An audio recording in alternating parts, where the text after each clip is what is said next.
Well, today I thought we'd try out the jigglers we got in the BUDK box on the old F250 here. It's technology free, so should work on these locks if it's going to work on anything. So let's give it a shot. First, we're going to go ahead and lock it. All right, so now it's locked. Okay, and then I've never used these before, so I'm thinking we should probably pick the one that has the shape that's closest to the actual truck key. So I'm thinking that guy right there.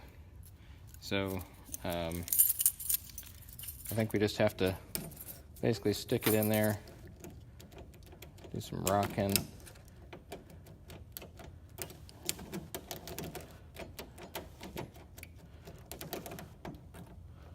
Yeah. Try that one more time here.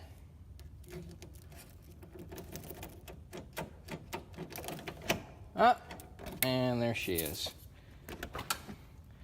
I can't believe that. That freaking worked. So, yeah, bud. That's the one right there. That worked. Cool. All right, guys. That is it for right now.